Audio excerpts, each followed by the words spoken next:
Et coucou et bienvenue entre deux pages, je vous retrouve aujourd'hui pour un nouveau book haul. C'est le book haul du mois de mars et du mois d'avril. Il faut savoir, comme vous avez dû le voir dans la miniature, il va y avoir beaucoup de livres. Il y a 34 livres je crois. Donc je vais commencer tout de suite parce que sinon ça va durer 3 plombes. Donc je vais commencer par les livres que j'ai reçus à mon anniversaire. Donc j'ai reçu, il y a le petit marque-page dedans parce que je suis en train de le lire, le 3e tome de Kiki la petite sorcière, une rencontre inattendue de Eiko Kadono, publié chez Inis. Donc c'est l'histoire de Kiki. Si vous ne connaissez pas le manga de Miyazaki, je vous invite à aller le voir déjà parce qu'il est super. Et puis à lire roman originel. Là on va suivre Kiki dans ce 3e tome. Je crois qu'on commence l'histoire, elle a 14 ans, 13 ans. Et là elle a 16 ans dans ce tome là. Donc elle est installée à Koriko depuis déjà 2 ans. Elle commence un petit peu à faire son trou dans la ville. Elle a mené un apprentissage auprès de sa mère dans le 2e tome. Et donc là, elle met en application cet apprentissage dans ce 3e tome. Et il va y avoir une sorcière un petit peu antagoniste qui est ici, qui va s'appeler Keke, Kiki, qui va être une espèce de d'imitatrice qui va essayer de prendre un peu sa place, on sait pas trop, enfin bref, on sait pas si elle est méchante ou pas pour l'instant. Là j'ai lu un tiers à peu près, un quart. Voilà, ça va être sympa, avec un petit peu de romance avec Tombo, enfin voilà, si vous connaissez un petit peu Kiki. Moi, je trouve ça très frais, c'est super mignon et je remercie ma maman de m'avoir acheté ça pour mon anniversaire, c'était le bon plan. Ensuite, ma maman m'a offert encore une suite de séries, le tome 5 et dernier tome des Chroniques de Prydain, le Haut Roi de Lloyd Alexander, c'est publié chez Anne Carrière, c'est une traduction qui a été faite des Chroniques de Prydain. C'est une série de fantasy jeunesse qui est sortie il y a quand même un petit moment parce que je crois que la version anglaise est sortie dans les années 70, oui c'est ça, 68. C'est de l'époque de Tolkien. Moi ça m'a beaucoup plu. Pour ceux qui ne connaîtraient pas, ça a été adapté par Disney sous le titre Taram et le chaudron magique.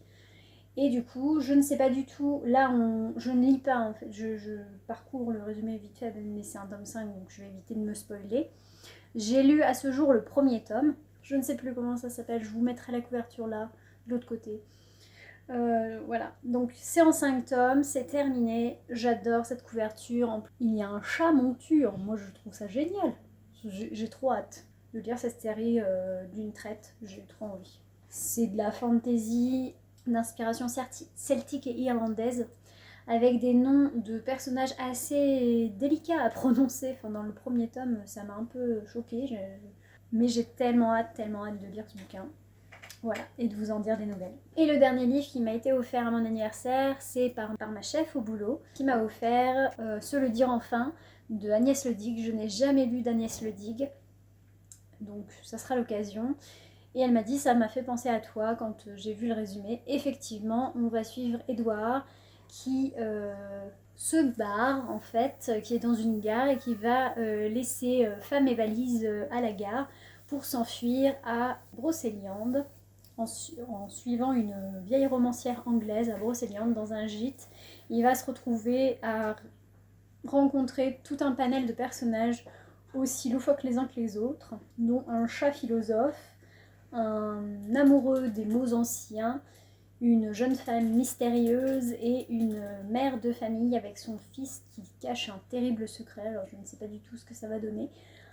Je ne connais pas du tout cette autrice, que de nom en fait, et j'ai plutôt hâte parce que voilà, Brocéliande, les légendes, un chat.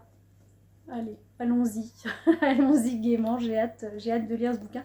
C'est un petit pavé mais c'est écrit assez gros donc ça devrait aller. Ensuite, dans les dons, dans les choses que je n'ai pas achetées, ma chef a fait du tri dans les bibliothèques de ses fils et du coup elle m'a proposé de piocher dans le tri avant d'aller le mettre en boîte à lire. Donc j'ai fait boîte à lire dans son coffre et j'ai récupéré quelques bouquins. Donc le premier c'est un livre en VO, Cry Freedom de John Braille.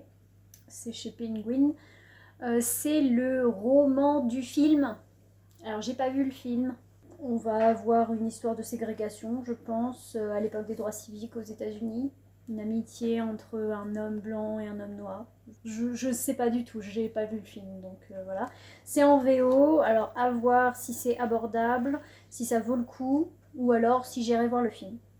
Ensuite, plusieurs livres jeunesse. Le premier, c'est Les Aventuriers du Nil de Christophe Lambert chez Bayard Jeunesse. On est sur un roman premier lecteur historique où on va suivre Hubert qui est un dessinateur qui a été embauché pour faire partie de la commission d'artistes et de savants qui part pour l'expédition d'Égypte de Napoléon Ier. Et du coup, il va rencontrer un jeune kérote qui s'appelle Omar et avec qui ils vont aller à Rosette pour faire des découvertes de la fameuse pierre de Rosette et avoir des démêlés avec les Anglais, de ce que je comprends. Donc c'est une histoire d'aventure qui se passe en Égypte. Je me dis un petit roman jeunesse historique, ça peut être sympa. Ensuite, je lui ai pris La Mare au diable de George Sand en version abrégée jeunesse. Alors à voir si j'irai lire ça ou si j'irai lire la version intégrale. J'avais adoré La Petite Fadette. Je vous laisserai mon point lecture de novembre, je crois, en barre d'infos. Et du coup, j'aimerais me lancer dans un autre George Sand, donc pourquoi pas La Mare au diable, qui est quand même un de ses plus connus. Et on va suivre Germain, Petit Pierre, son fils, et Marie autour de la ferme des Ormeaux. Alors du coup, il va y avoir une histoire de mariage forcé. Je sais pas en fait, j'ai pas envie de savoir. J'ai envie de me lancer dedans sans me prendre la tête parce que j'ai beaucoup aimé La Petite Fadette. Je ne connaissais pas du tout l'histoire. Et là encore, j'ai pas envie de trop m'apesantir sur l'histoire. J'ai envie d'y aller à l'instinct et découvrir un autre titre de George Sand dont j'aime beaucoup la plume.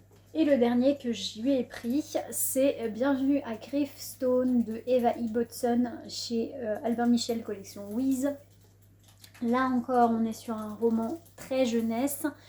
On va suivre Madeleine et son frère Rollo qui passent l'été au château de Gravestone. Le château est en triste état, il est déserté de tous les visiteurs et du coup, elle décide de recruter des fantômes pour habiter le château et pouvoir rameuter les touristes.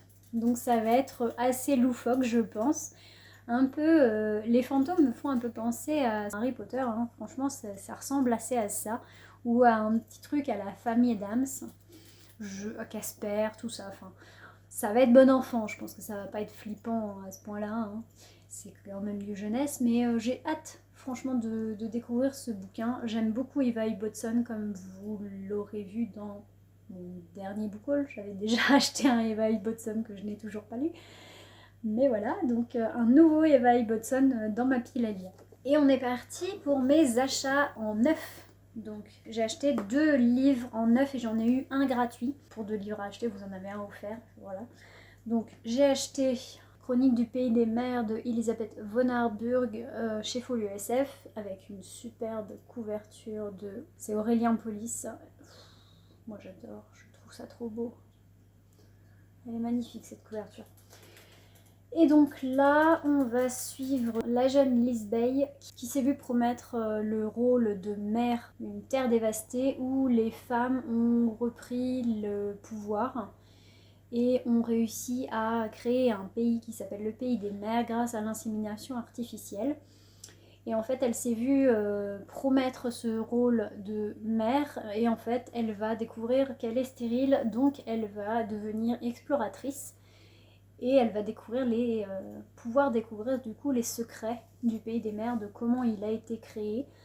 J'ai très hâte de lire parce que Elisabeth von Harburg, c'est une autrice canadienne si je ne m'abuse, que j'ai envie de découvrir depuis très longtemps et j'ai hâte de le lire. Bon, c'est un gros pavé, hein, mais franchement j'ai hâte.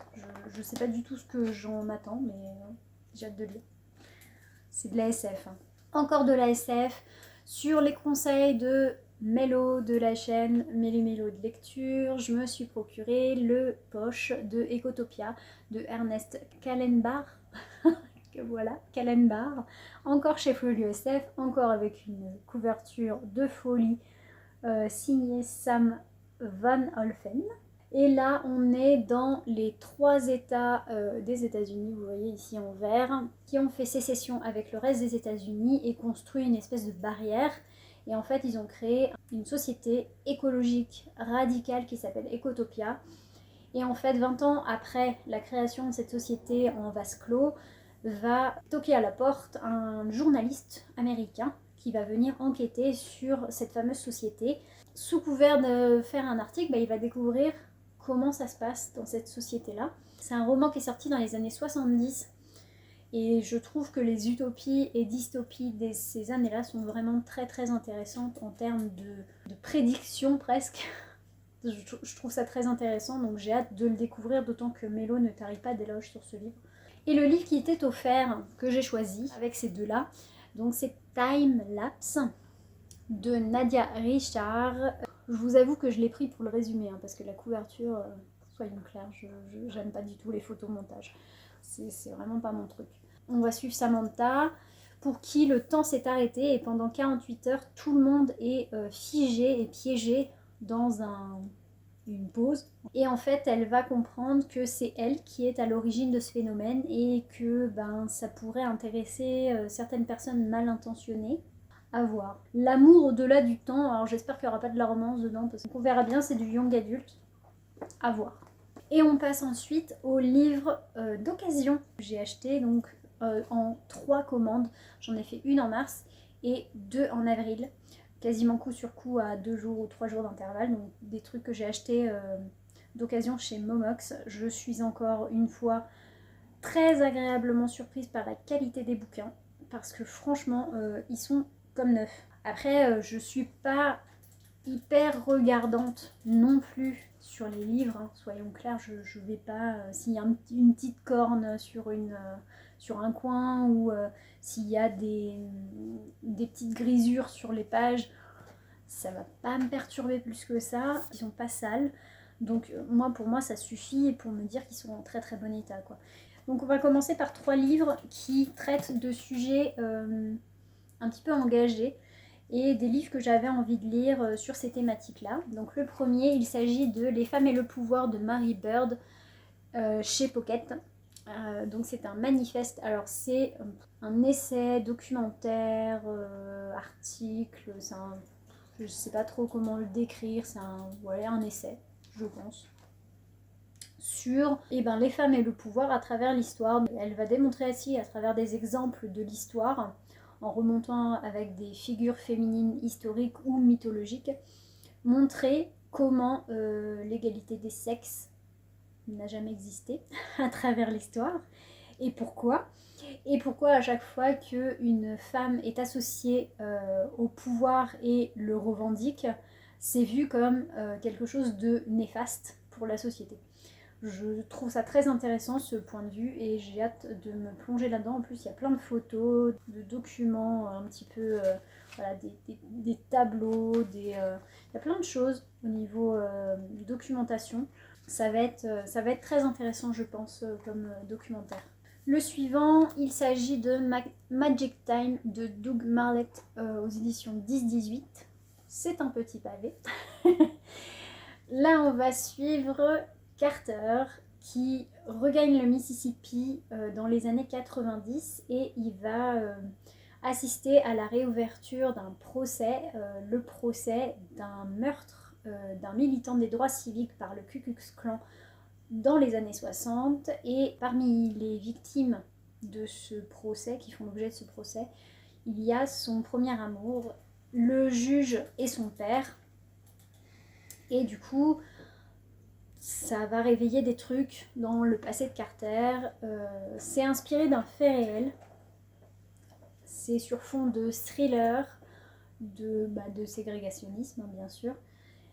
Je sais pas du tout quoi en penser. Ils disent que ça fait penser à La vérité sur l'affaire Harry Kéber. Si c'est aussi palpitant que celui-ci de Joël Dicker, ouais, ça peut être vachement sympa. Et c'est une grosse pavasse de 600 pages. Mais franchement, ça donne très très très envie. Et le dernier, il s'agit de Precious de Saphir chez Point. J'avais envie en fait de le lire parce que ça m'a beaucoup fait penser à un livre que j'ai lu récemment, que vous avez vu ou que vous verrez bientôt en point lecture, qui s'appelle Signé Poetics. Là on va suivre Precious qui a 16 ans et qui se barre de chez elle parce qu'elle en a marre de se faire taper par sa mère. Elle s'est fait violer et mettre enceinte par son père, donc ça commence bien, franchement l'histoire de vie de merde, hein, voilà, faut dire ce qui est. Elle espère partir loin de Harlem, loin du ghetto afro-américain de son enfance, et puis apprendre à lire, faire des poèmes et élever dignement son enfant. Je sais pas du tout si c'est autobiographique parce que on voit que Saphir derrière c'est une poétesse performeuse. Après la citation, on sent que ça va être brut de pomme quand même, parce que la citation de derrière, j'aime beaucoup d'ailleurs chez Point, parce qu'ils font toujours des petites citations de l'intérieur du livre, je trouve que ça parle bien. La réalité, je sais ce que c'est, et c'est une belle salope. Je pense que ça va être très très choquant, ça va être émaillé aussi de poésie, ouais c'est ça, il y a des poèmes dedans. Ça va être très poignant, et sur des sujets de vie qui sont quand même assez durs. Mais je pense que le style va être assez percutant, donc j'ai plutôt hâte de lire. On va passer à 3 livres qui m'ont été des recommandations, enfin disons des craquages, des craquages suite à des recommandations sur Booktube. Jamais ne regarder des vidéos sur Booktube, parce que voilà, ça fait gonfler la wishlist et bah, quand les livres passent plus en wishlist, c'est-à-dire qu'ils sont dans le panier chez Momox et qu'ils arrivent chez toi. Voilà. Donc le premier c'est 0.4 de Mike A. Lancaster. C'est chez Nathan, collection Blast. Donc la collection n'existe plus. Le livre n'est plus édité, sauf en occasion. Et je l'ai découvert, je crois c'est Audrey de la chaîne Le Souffle des mots qui en a parlé récemment, je crois, dans ces livres qu'on ne voit pas partout ou quelque chose comme ça. Ça m'avait beaucoup intrigué sa vidéo et du coup j'avais regardé. Et voilà, elle parle pas beaucoup de livres de SF. Et pour le coup, celui-là, c'est un livre de SF young adulte. Et je vais vous lire le résumé parce que franchement, c'est très nébuleux. Hein. Ça parle pas beaucoup, mais ça fait bien envie. Quand ils se sont réveillés, leurs amis, leurs parents, leurs voisins, tout le monde avait changé. Tout le monde, sauf eux 4. Et voilà, on a... Ce que je trouve génial, c'est qu'il y a tous les personnages en noir et il n'y a que ces 4 personnes en blanc, entourées de orange au milieu. Je trouve ça... Voilà, c'est hyper intriguant. Je sais pas du tout de quoi ça va parler. Et franchement, ça donne très très envie parce qu'en plus, au départ, on a un avertissement sur attention, ceci est un livre et on t'explique ce qu'est un livre et ce qu'est la lecture et comment ça fonctionne. Je trouve ça génial. Donc ça sent l'univers informatique à outrance et où le livre n'existe plus, du moins le livre papier. Donc, j'ai très très hâte de le découvrir et je remercie Audrey d'en avoir parlé parce que c'est pas un truc que j'aurais été chercher de moi-même. Le suivant, encore une recommandation de Mélo de la chaîne Méli Mélo de lecture, vous êtes sponsor ici. C'est Mothercode de Carol Stevers. On est sur de la SF en 2049. L'humanité est en péril. What a surprise. Ils ont recours à la gestation par autrui, mais par des robots. Donc du coup, c'est des machines d'intelligence artificielle qui vont porter des enfants et qui vont devenir les mères de ces enfants, accoucher, les élever. Donc on va suivre Kay, qui est un petit garçon qui va naître d'une robot qui s'appelle Rosette. Rose. Et du coup, il va tout faire pour sauver ce robot parce que visiblement ça va dégénérer un petit peu et les créateurs, les survivants adultes qui ont créé ce programme vont essayer d'anéantir les robots mères. Ça va être assez percutant, elle l'a très très bien noté, donc je lui fais confiance. J'ai hâte de le lire, ça a l'air trop bien. J'ai vraiment hâte celui-ci. Et le dernier, il est sorti dans une vidéo de Manon de la chaîne Batmanon prend son bouquin il n'y a pas très longtemps. Je crois sur sa Je sais plus. Je sais plus. C'est sur une de ses vidéos, je vous la retrouverai, je vous la mettrai en barre d'infos. Elle en a super bien parlé, elle m'a trop donné envie d'aller le lire. Il s'agit de Pietra Viva de Leonor de Rocondo. Donc c'est chez Point dans la collection Grand Roman. On va suivre Michel-Ange qui a été missionné par le pape pour finir les marbres du futur tombeau. Enfin bref, c'est sur la vie de Michel-Ange. Elle en a super bien parlé, allez voir sa vidéo parce que moi je vais pas en parler aussi bien vu que je l'ai pas lu. Ça m'avait vraiment beaucoup donné envie. Les chapitres sont extrêmement courts donc ça va se lire très vite. Et j'ai hâte de découvrir la plume de Leonor de Rocondo parce qu'elle en a déjà parlé sur une autre vidéo sur Amour je crois. J'ai qu'une hâte de découvrir la plume de cette autrice. Ensuite, on est sur une série de livres, enfin une collection de livres que vous connaissez très bien parce que je vous en parle dans tous mes book hauls. Au bout d'un moment, vous allez en avoir marre, mais bon. Donc c'est une série que j'adore et à chaque fois que je trouve des occasions de cette collection, je les prends parce que voilà, j'ai envie de tous les avoir. Mais c'est plus trouvable du tout autrement qu'en occasion parce que c'est plus édité. La collection n'existe plus, c'est la collection Autre Monde de chez Mango Jeunesse. Donc on va commencer, il y en a 5, j'en ai trouvé 5. Donc le premier, il s'agit de Kinshasa de Jonas Len.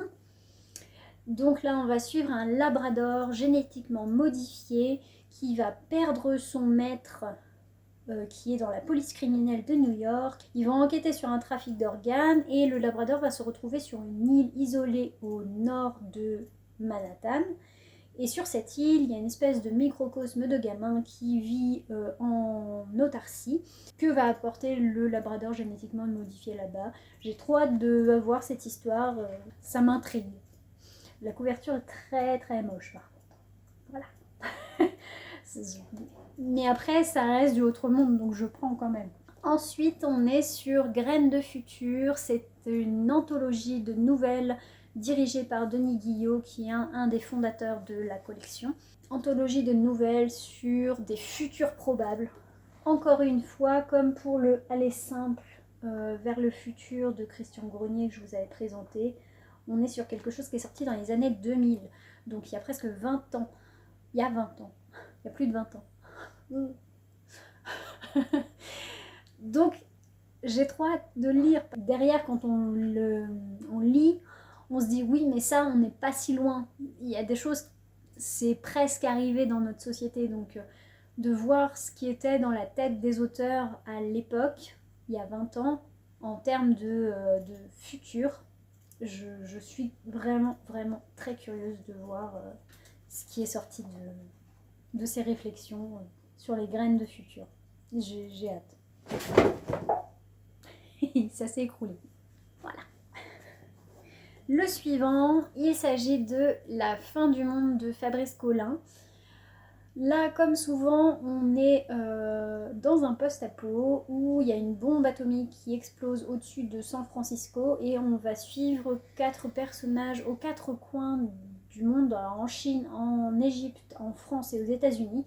Ils vont chacun faire en sorte de se rejoindre dans une base secrète au Groenland pour survivre à la fin du monde. Ouais, vas-y, lance la machine, hein, lance la machine Fabrice, il n'y a pas de problème, moi je suis. En plus Fabrice Collin, je suis une grande fan, donc ça fait partie des titres que je voulais absolument. Ensuite, j'ai pris Clone Connexion de Christophe Lambert, rien à voir, c'est comme tout à l'heure, c'est le même auteur je crois que Les Aventuriers du Nil, que je vous ai présenté tout à l'heure. Rien à voir avec l'acteur, hein. C'est 2 personnes différentes. Mais là, on va suivre un monde où il n'y a plus d'internet, ça s'appelle l'intersphère et il y a des humains qui sont des connecteurs qui permettent aux gens, via des capacités psychiques, de se connecter à cette espèce de gros réseau d'informations. Et on va suivre un jeune qui s'appelle Frédéric Lorca qui est engagé par la société qui gère l'intersphère et il va visiblement découvrir des trucs, ne serait-ce que sur sa propre nature. Je suis assez friande de ce genre de trucs. Et le dernier livre, c'est La guerre spéciale de Xavier Mauméjean. Xavier Mauméjean, une pointure des littératures de l'imaginaire pour les amateurs. Il a fait des superbes livres d'illustration notamment, avec Didier Graffet, je crois. Je vous mettrai une couverture, j'en ai un sur le steampunk, c'est un bijou. Il a fait des livres de vulgarisation aussi sur les genres de l'imaginaire. Rien à voir, là on est sur un roman, on est sur plusieurs planètes. Il y a 4 adolescents, non plein d'adolescents en fait. On en a 4 principaux, mais j'imagine qu'il y en a d'autres, qui vont être enrôlés dans une espèce d'académie militaire pour mener une guerre contre la planète Terre. Voilà, tout va bien. On est un petit peu dans un truc à la stratégie Ender. Je sais pas du tout si ça va être d'aussi bonne ou pas qualité. On verra bien. Ensuite, on a 3 livres que j'ai dans ma wishlist depuis une éternité. Ça fait une éternité que je veux les acheter et je me suis lancée parce que voilà, je les ai trouvés à pas cher. Le premier, il s'agit de Pourquoi lire de Charles Danzig chez Grasset. Bon, ça vend pas du rêve, hein. Soyons clairs, mais ça fait partie des essais sur la lecture, sur pourquoi relire, c'est tout un truc à l'image de Comme un roman de Pénac, à l'image de L'éloge de la lecture de Pef. Ça fait partie de ces livres-là que j'aime bien picorer et que j'ai hâte de lire parce que j'adore lire des livres sur la lecture. Voilà, et celui-là, je voulais absolument l'avoir. Les 2 suivants, c'est des livres sur Paris. Le premier, il s'agit de Rue des Maléfices, chroniques secrètes d'une ville de Jacques Yonnet chez Phébus Libretto. L'histoire de Paris à travers des anecdotes, faits divers, photos à l'appui. Il y a des photos de Doisneau et des dessins de l'auteur à l'intérieur. Et en fait, c'est des faits divers assez sombres qui se sont déroulés à Paris et on va découvrir la ville à travers ces faits divers. Je trouve ça assez sympa, le côté des petits trucs qui se sont passés assez flippants ou déroutants qui se passent dans une vraie ville. Je trouve ça toujours intéressant. Et sur le même principe, je me suis acheté Paris Fantastique, histoire bizarre et incroyable de Rodolphe Trouilleux chez Le Castor Astral. Alors déjà on parle de cette couve qui est magnifique, ils font un travail chez Le Castor Astral qui est voilà, sublime. D'occasion, voilà. En occasion on a vu pire. Donc là on va suivre dans les différents lieux de Paris, pareil, des anecdotes plus ou moins fantastiques, plus ou moins brodées, plus ou moins historiques. Il a été fouillé dans des archives, des trucs un peu qui piquent un peu la curiosité. Et je trouve ça très très intéressant de partir sur ces choses-là. Donc là on va avoir la chasse au lapin au cimetière du Père-Lachaise. On va avoir le magicien Robert Houdin, on va être dans un belvédère de Montmartre, on va aller voir le fakir. Enfin, il y a tout un aspect de Paris de l'époque de Toulouse-Lautrec, du début du siècle, que moi j'aime beaucoup, l'époque de l'exposition universelle. C'est juste mon époque favorite pour cette ville, donc j'ai hâte avec ces 2 bouquins d'aller me plonger dedans. C'est des trucs à picorer, je pensais pas des trucs à lire d'une traite, donc ça va se lire petit à petit. Ensuite, on va passer au livre jeunesse que je me suis pris. Donc le premier, il s'agit de Le collectionneur de monstres de Arthur Ténor chez Scrinéo. Donc là, celui-là, je l'ai pris clairement pour la couve 1. Je savais pas du tout que c'était un tome 2. Mais de ce que j'ai lu des critiques, il n'y avait pas grand monde qui savait que c'était un tome 2, parce que le tome 1 a pas trop bien marché de ce que j'ai compris. En plus, on peut le lire indépendamment. On est sur une histoire de cité assiégée par des tribus. Il y a une académie qui est appelée pour l'aider, mais le détenteur de cette cité, qui s'appelle le collectionneur de monstres, va pas forcément être très amical avec ces gens. Donc je ne sais pas du tout. C'est de la fantasy, on verra bien. Le sous-titre c'est Quand le monde s'est résolu à la violence, la diplomatie peut-elle encore faire triompher la paix? J'ai un doute que la réponse soit oui. Sinon il n'y aura pas vraiment d'histoire.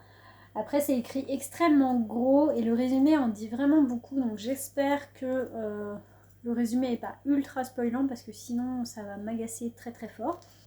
Le suivant, il s'agit un auteur que l'on voit passer partout en ce moment, Brandon Sanderson. Donc moi, je vous propose un titre qui n'a pas été vu partout, clairement, parce que moi je l'avais jamais vu, je me suis aperçue que c'était Brandon Sanderson quand je l'ai commandé.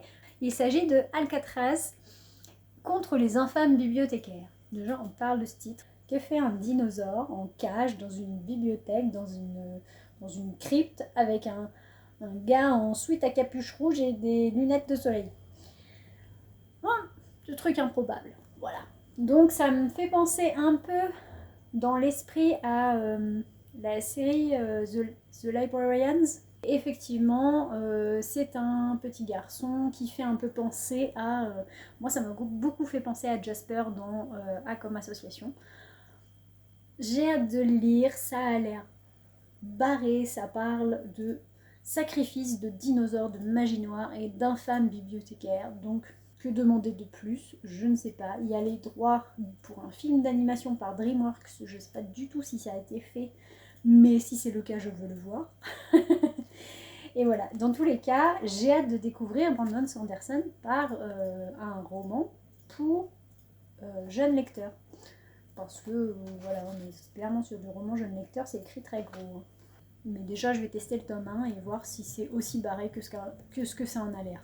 Et ensuite, je me suis pris 3 tomes d'une série que j'adore. Donc le tome 2, le tome 3 et le tome 4 de Time Riders de Alex Scarrow. Donc c'est respectivement Le Jour du Prédateur, Code Apocalypse et La Guerre éternelle. J'ai déjà lu le tome 1, le tome 2 et le tome 3 et j'en suis au tome 4. Ils avaient parlé de faire une série, j'attends toujours. Faites une série sur Time Riders. Donc, le pitch. On a 3 personnages. Un trio, c'est assez classique, mais c'est sympa. L'histoire se passe en 2001, à l'époque des attentats du 11 septembre, entre le 10 et le 11 septembre 2001. On va avoir un personnage d'un vieux monsieur qui va venir chercher chacun des personnages à leur époque, puisqu'on a 3 personnages, 3 époques différentes. Liam O'Connor, qui était Stewart en 1912 sur le Titanic, aurait dû mourir.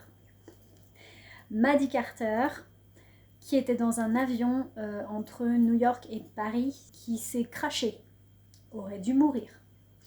Salvi Kram, qui est une jeune fille qui doit avoir 12-13 ans, qui vit à Mumbai dans les années 2026, dont l'immeuble s'écroule suite à un incendie, aurait dû mourir. Donc ces 3 personnages qui auraient dû mourir se retrouvent dans ce laps de temps, cette boucle temporelle entre le 10 et le 11 septembre 2001, en plein cœur de Manhattan, pour devenir les Time Riders. Qu'avec ce pitch-là, je vous ai pas accroché, je ne comprends plus. À chaque tome, il va y avoir une époque, un événement, une période de l'histoire qui va être modifiée et les Time Riders vont devoir s'y rendre pour remettre l'histoire dans le droit chemin. Donc dans le tome 1, on est sur la Seconde Guerre mondiale, je crois, c'est le classique si les nazis avaient gagné la guerre.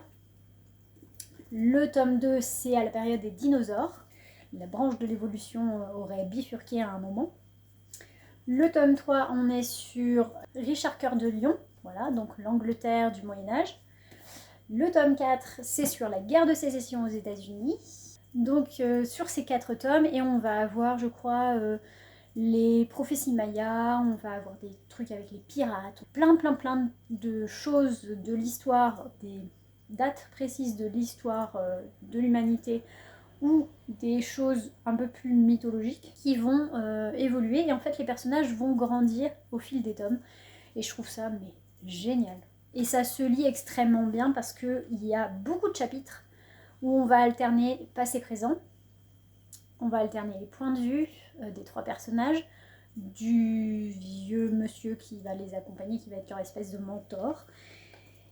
Et les chapitres sont extrêmement courts, donc c'est des vrais page-turners. Donc si vous aimez les voyages dans le temps, si vous aimez les page-turners, lancez-vous dans Time Riders, c'est super. Et on va terminer par quelques livres. Donc le premier, c'est parce que j'ai lu un autre livre de l'auteur et que j'avais envie de lire celui-ci. L'or de Loïc Henry, on va y arriver, chez Folio SF. Donc j'ai lu Les Océans stellaires de Loïc Henry en novembre. Pareil, le point lecture sera en barre d'infos. Là, on est sur une autre planète. Il y a une histoire d'ultimatum, il y a une histoire de force en présence, de politique, de bataille dans l'espace et d'une engeance un petit peu extra-humaine d'Aofind. Sachant que Loïc Henry a vraiment je sais pas, il a une appétence pour les créatures aquatiques pensantes. Je pense que les Dauphind vont être des dauphins intelligents, j'imagine. Enfin, encore plus intelligents que ce que les dauphins de la réalité sont. Donc j'ai hâte parce qu'on le compare dans c'est son premier roman, on le compare à Pierre Bordage dans Les Guerriers du Silence ou encore à Frank Herbert dans Dune, sachant que j'avais adoré Dune, voilà, j'ai qu'une envie, c'est de me bouffer ce pavé de science-fiction, c'est écrit extrêmement petit, c'est un gros pavé écrit petit, au secours. Donc comme d'habitude chez Loïc Henry, il y a toute une mythologie, un vocabulaire, une société autour, j'ai trop hâte. Les constructions d'univers chez Loïc Henry sont démentes. Ensuite, un autre auteur que j'adore, vous savez que j'adore, c'est Christian Bobin, Une petite robe de fête. Voilà, des souvenirs, de la poésie. C'est extrêmement court, c'est écrit gros. C'est des petits épisodes de sa vie, j'imagine, comme d'habitude. La poésie en prose. Et voilà, c'est du Bobin. Donc c'est un petit bonbon que je vais me dévorer très rapidement. Et on va terminer par 3 livres qui m'ont été inspirés par les sélections de la box Exploratologie de ces derniers temps. Je vais toujours voir sur leur site ce qui sort, des choses d'anciennes box. Et c'est des titres qui m'ont interpellée. Donc le premier, il s'agit de Néon de Denis Belloc, où la couverture donne pas du tout envie. C'est un vieux livre, là pour le coup, l'occasion, c'était marqué bon état. Il est en bon état, hein. Il est vieux. Il est vieux, mais en bon état. Pour un livre de 87, je trouve qu'il est plutôt bien conservé, bref, autant que moi. Toujours est-il que là, on est sur de l'autobiographie, si j'ai compris. Quelqu'un qui va nous parler de sa vie, alors en tant qu'enfant et adolescent à Paris, dans le quartier de Pigalle. Il y a des histoires de prostitution, il y a des histoires de drogue. C'est assez psychédélique, visiblement, au niveau du style. Il y a des tripes sous acide peut-être là-dedans. De ce que j'ai compris, c'est assez particulier. Mais je suis curieuse en fait d'aller lire ça, notamment parce que la couverture m'avait beaucoup attiré, pas celle-là, hein, celle-ci. Je vous mettrai la couverture à côté. Je n'ai pas d'excuse autre que ça. Le suivant, il s'agit Le retour de Jim Lamar de Lionel Salone, chez Liana Levy, collection Piccolo. Donc là, on est sur une histoire entre un vétéran du Vietnam qui rentre chez lui et qui va prendre sous son aile dans la ferme familiale un jeune garçon qui s'appelle Billy, qui va apprendre beaucoup de choses sur l'humanité et aux côtés de ce vétéran du Vietnam qui en a beaucoup vu à mon avis. C'est une thématique qui m'intéresse pas mal, j'aime beaucoup le côté un peu à la Forrest Gump de ce genre de truc. Et puis voilà, les États-Unis dans cette période m'intéressent plutôt, donc j'ai hâte de voir ce que ça donne. Le côté un peu mentor-apprenti. Et le dernier que je vous présente, c'est Vaste Monde de Maria Valeria Rezende. C'est chez Anacaona Édition, collection Terra. Déjà, la couverture, moi je la trouve superbe. C'est vraiment un très très joli livre. Franchement, moi je suis soufflée. Je trouve ça très beau. Il y a des illustrations internes. Je vais vous montrer ça. Voilà, il y a des illustrations à l'intérieur. On va suivre un village du nord-est brésilien. Des femmes à poèmes, des poètes, des tueurs à gages, des rêveurs et des prêtres progressistes qui font de l'agriculture. Moi, il m'en faut pas plus. Un coin perdu de la planète qu'on ne voit pas partout dans les romans. Et puis des galeries de personnages complètement improbables qui vont traverser ce village. Voilà, je signe tout de suite, c'est quand qu'on part. Tout ça avec des illustrations internes qui sont très très belles, donc voilà, j'ai hâte. J'ai hâte de lire ça. Je ne connais pas du tout la littérature brésilienne. C'est vraiment quelque chose que je vais tester. Et c'est tout pour ce gros book haul. Je vais essayer de vous le réduire au niveau temps parce que je pense que ça va durer quand même un petit moment. J'espère quand même que ça vous aura plu, que ça vous aura permis de découvrir des titres que vous ne voyez pas forcément partout parce que là, je pense que j'ai quand même brassé large, que ça soit au niveau des styles, au niveau des publics, au niveau des dates de publication. Il y a des choses qui sont plus anciennes et des choses qui sont récentes de l'année dernière ou de cette année. Il y en a pour tous les goûts, j'espère que ça vous aura plu et puis n'hésitez pas à me dire en commentaire si vous en avez déjà lu de ces titres ou s'il y en a qui vous font grave envie et que vous avez envie de vous faire une lecture commune, comme ça me motivera à les sortir parce que pour l'instant les titres de 2021 ne sont pas beaucoup sortis de ma pile à lire. Il y en a beaucoup qui sont encore en pile à lire. Et puis on se retrouve tout bientôt pour la prochaine vidéo. Salut!